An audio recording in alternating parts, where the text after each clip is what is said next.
E aí a gente está entrando aí num contexto muito marcante da pós-modernidade, né? A gente tem visto com tristeza muitos líderes, pastores, questionando a autoridade das escrituras, o valor dela, a inerrância.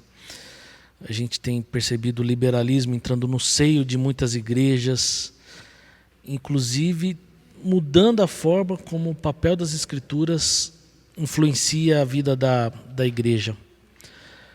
Como é que você tem visto a pós-modernidade influenciando as igrejas evangélicas hoje? E como que a igreja pode então se atualizar, se é que ela precisa se atualizar, para ter mais relevância nos dias atuais? Rapaz, eu digo sinceramente assim, esse aspecto da pós-modernidade, ele não é novo, é só uma nova embalagem, uma nova imagem de um antigo pecado chamado incredulidade. Existe uma indisposição. O apóstolo Paulo fala muito nisso. O pendor da carne é contra o espírito. Né? E ele diz que a carne não entende as coisas de Deus, né? E nem pode entender. Então a carne se torna inimiga.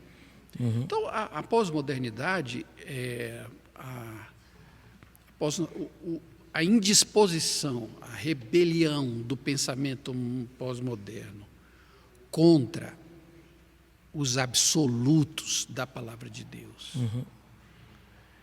Isso sempre existiu, só tem um nome. Hoje chama pós-modernidade, mas ao longo da história se chama incredulidade. Tem um pecado chamado incredulidade, tem um pecado chamado rebelião do homem contra Deus, que explica tudo isso, né? Sempre existiu, alguns sempre capitularam, mas outros sempre resistiram. Então a igreja, por menor número que seja, ela tem um remanescente que vai permanecer fiel, né? Mas não deixa de ser frustrante e preocupante o fato de que grandes pensadores, grandes pastores que eu não vou citar nome aqui porque não é ético, mas nos 40 anos eu tive alguns pastores que foram referência para mim, né? Que eu aprendi com eles em determinado momento, mas que hoje eu não tenho coragem de trazê-los para dar uma aula de escola dominical na minha igreja, e é uma igreja pequena lá em Santo André, mas eu não traria. E são homens que hoje carregam multidões para onde eles vão falar, né? Mas eu sinto o seguinte, sabe, Daniel?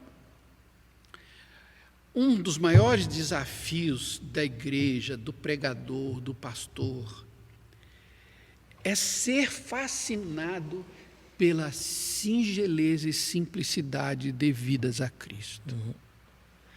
Quando você perde a admiração pelas insondáveis riquezas de Cristo, quando Cristo não é suficiente, aí o fundo do poço não tem limite.